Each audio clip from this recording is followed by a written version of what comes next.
आज हम जिस संस्कृति के नाम पर अपने को गौरवान्वित महसूस करते हैं और हम अपने पूर्वजों की प्रशंसा में यह तक कह देते हैं कि हम कभी विश्व गुरु थे, इस विषय में मेरा कहना है कि वास्तव में वह संस्कृति कभी हमारी रही तो थी, किंतु अब वह हमारी संस्कृति नहीं रही, क्योंकि अब हम उसके विपरीत ही आचरण कर रहे हैं। शरीर को नंगा दिखाने वाली वेशभूषा आज हमारे देश की बहुत सी महिलाओं की पहचान बन गई है। बात बात पर झूठ बोलना व गाली गलौज करना आज हमारे व्यवहार का अंश बन गया है। कुछ गालियाँ तो ऐसी हैं कि हमारी भाषा का ही अंश बन गई हैं। उन्हें हम प्यार से की जाने वाली वार्तालाप में भी प्रयोग करते हैं।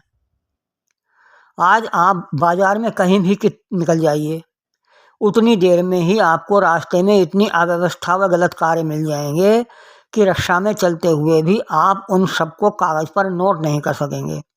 इसके लिए आपको कुछ देर बार बार रुकना ही होगा, क्योंकि जब तक आप एक बुराई नोट नहीं कर पाएंगे तभी चलते चलते दूसरी बुराई नज़र आ जाएगी।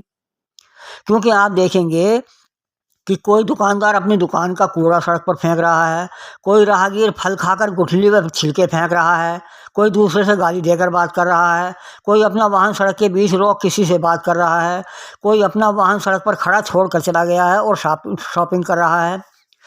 सड़क किनारे के दुकानदारों द्वारा सड़क पर अतिक्रमण करना भी आम बात है।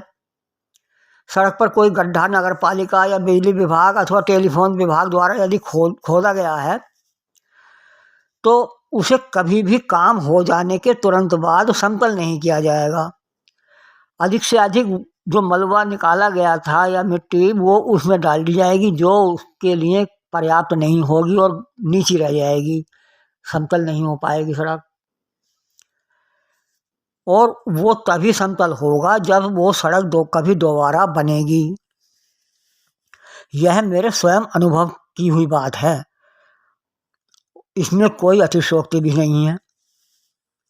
मैंने देखा है कि कभी सड़क बनने के बाद यदि तारकोल में मिली हुई एक आध परात बजरी सड़क पर पड़ी रह जाती है तो वो भी वहाँ से नहीं उठाई जाती और वो वहीं जम जाती है, चाहे उसके कारण वाहनों को और राहगीरों को कितना भी नुकसान क्यों ना उठाना पड़े, कितनी भी बाइकें उसके कारण गिरें।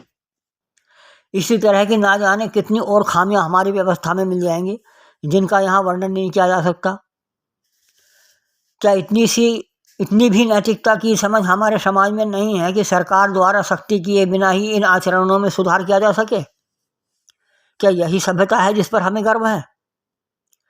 मैंने देखा है कि वेशभूषा को छोड़कर उपरोक्त में से किसी भी तरह की दुर्व्यवस्था अमेरिका जैसे पश्चिम देश में नहीं है। यद्यपि मैंने वहाँ ये भी देखा है कि कोई पुरुष इस हमारे द्वारा आलोच्य वेशभूषा पहनी महिला पर गलत दृष्टि भी नहीं डालता।